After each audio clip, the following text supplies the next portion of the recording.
क्या प्रेम और अधिकार में कोई अंतर है? क्या स्त्री केवल किसी की पत्नी या संपत्ति होती है, या वह अपने निर्णय लेने के लिए स्वतंत्र है? आज हम आपको ले चलते हैं एक ऐसे प्रेम प्रसंग की ओर जिसने देवताओं के बीच युद्ध छेड़ दिया, जिसने ब्रह्मांड को हिला दिया और जिसकी गूंज आज भी चंद्रमा की शीतल रोशनी में महसूस की जा सकती है। यह कथा है गुरु बृहस्पति की पत्नी तारा और चंद्रदेव सोम की। एक ऐसा प्रेम जो मर्यादाओं को तोड़ने की हिम्मत करता है, एक ऐसा संघर्ष जो स्वर्ग से लेकर ब्रह्मांड तक गूंजता है। यह केवल प्रेम की कहानी नहीं, बल्कि स्त्री की स्वतंत्रता, अधिकार और उसके स्वयं के निर्णय लेने की शक्ति की गाथा है। तो चलिए इस अद्भुत कथा के पन्नों को खोलते हैं और चलते हैं देवताओं की उस दुनिया में जहां प्रेम और शक्ति का टकराव हुआ था। हिंदू पौराणिक ग्रंथों में कई प्रेम और विवाद की कथाएं हैं, लेकिन उनमें से एक सबसे रहस्यमयी और विवादास्पद कथा है तारा और सोम चंद्रदेव का प्रेम प्रसंग।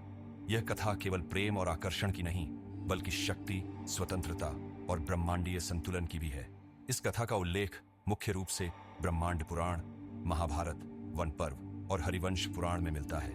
यह देवताओं के बीच हुए एक बड़े संघर्ष को दर्शाती है, जिसे तारका युद्ध के नाम से जाना जाता है। तारा गुरु बृहस्पति, देवताओं के गुरु और बृहस्पति ग्रह के अधिष्ठाता की पत्नी थी।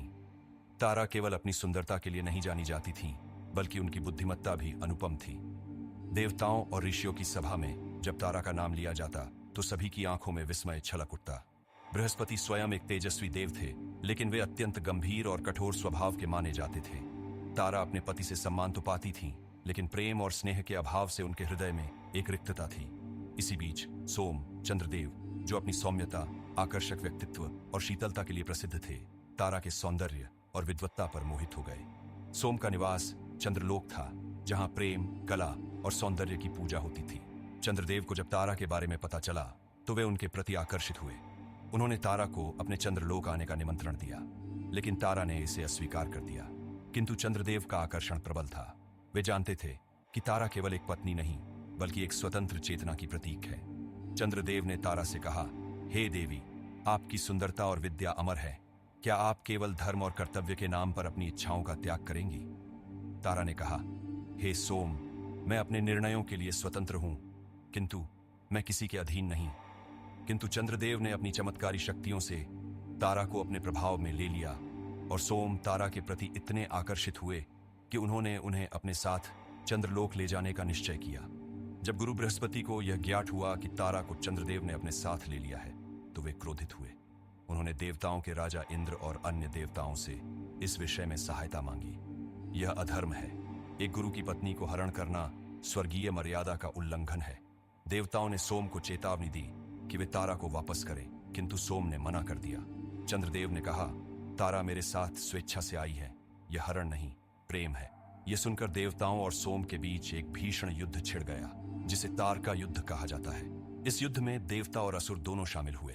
बृहस्पति की ओर से इंद्र, अग्नि, वरुण और अन्य देवगण थे, जबकि सोम के पक्ष में शुक्राचार्य और कुछ असुरगण थे। जब युद्ध भीषण हो गया और ब्रह्मांड का संतुलन बिगड़ने लगा, तब ब्रह्मदेव ने हस्तक्षेप किया। उन्होंने सोम और बृहस्पति दोनों को बुलाया और तारा से स्वयं निर्णय लेने को कहा। ब्रह्मा जी ने तारा से कहा, हे देवी, आप स्वतंत्र हैं, आप जिसे चाहें उसे चुन सकती हैं। तारा मौन थी। वे दोनों ओर से बंधन में थीं। एक ओर उनका कर्तव्य था और दूसरी ओर प्रेम। अंततः तारा ने कहा, मैं स्वर्ग की मर्यादा और धर्म की रक्षा हेतु बृहस्पति के पास लौटूंगी, किंतु मेरा हृदय सदा स्वतंत्र रहेगा। सोम दुखी हुए, किंतु उन्होंने तारा को मुक्त कर दिया। जब तारा लौट आई, तब तारा गर्भवती थी और कुछ समय बाद उनके गर्भ से एक तेजस्वी बालक का जन्म हुआ। जब बालक उत्पन्न हुआ तो बृहस्पति ने क्रोधित होकर पूछा, यह बालक किसका पुत्र है, मेरा या सोम का? तारा चुप रही। इससे देवताओं के बीच विवाद बढ़ गया। जब ब्रह्मा ने तारा को सच बताने के लिए कहा, तो उन्होंने स्वीकार किया कि इस बालक के पिता चंद्रदेव हैं। बृहस्पति क्रोधित हुए, किंतु ब्रह्मा ने कहा, यह बालक केवल एक संतान नहीं, बल्कि ज्ञान, तर्क और बुद्धि का प्रतीक बनेगा। इसका नाम बुद्ध होगा। बुद्ध देव अत्यंत ज्ञानी और शांत स्वभाव के हुए और आगे चलकर नवग्रहों में बुद्ध ग्रह के रूप में प्रतिष्ठित हुए। यह कथा केवल एक प्रेम प्रसंग नहीं, बल्कि एक युग परिवर्तन की शुरुआत थी। यह दिखाती है कि प्रेम को जबरदस्ती नहीं रोका जा सकता और स्त्री का अपना अस्तित्व और उसकी स्वतंत्रता भी उतनी ही महत्वपूर्ण है जितनी धर्म की मर्यादा।